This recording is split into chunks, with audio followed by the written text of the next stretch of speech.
Рахмат, урматтуу кесиптештер. Эң өкүнүчтүүсү Аманкан мырза 10% эмес, сиз айтып аткан нерсе 6%. Мына Бириккен Улуттар Уюмунун доклады боюнча мына 6 гана пайыз дейт. Кээ бир позициялар боюнча 2 гана пайыз. Эң коркунучтуусу, урматтуу кесиптештер, биздин жарандар, биздин мамлекеттик ишканалар биздин жарандарды мына фашисттик ыкма менен азапка салып аткан ошо биздин жарандар. Барекет ушунда туруп атат да.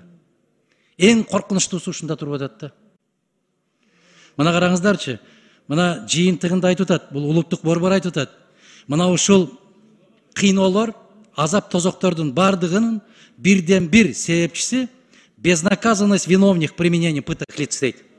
Мына караңыздар, урматтуу кесиптештер, биз көңүл бурбай атабыз, тилекке каршы аябай чаржайт болуп кеттик.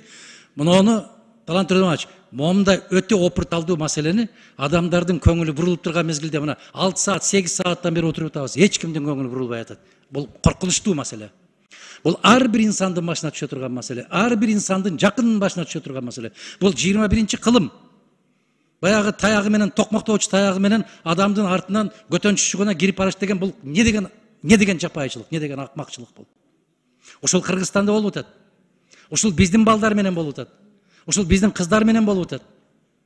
Ошону жасап аткан кыргыз атка минерлери болуп атат. Ошол кыргыз милициясы, кыргыз прокуратурасы, кыргыз коопсуздук кызматынын кызматкерлери болуп атат. Алар башка жактан келген жок. Биз айтабыз, Тажикстанда жүрөт, Россияда жүрөт кыйналып деп. Мына биздин мурдубуздун алдында болуп атат. Ушул жерде болуп атат, туугандар.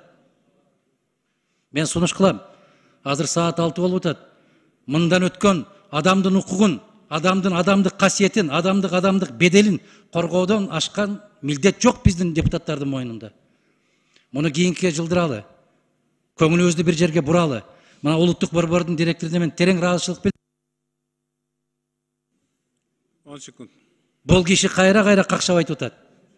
Биз угушубуз керек, аягына чейин чыгышыбыз керек, тийиштүү комитеттерге каттуу токтомду кабыл алышыбыз керек, анын аткарылышын көзөмөлгө алышыбыз керек. Ансыз жөн эле сөз болуп калат. Ушул сунушту добушка койсоңуз, рахмат. Рахмат. Добуш бермен чечебиз, депутаттан сунуш келип чыгып атат, урматтуу коллегалар. Эми буга чейин комитеттен өткөн, комитеттин оюнда угалы, ошондон кийин анан чечим кабыл алабыз.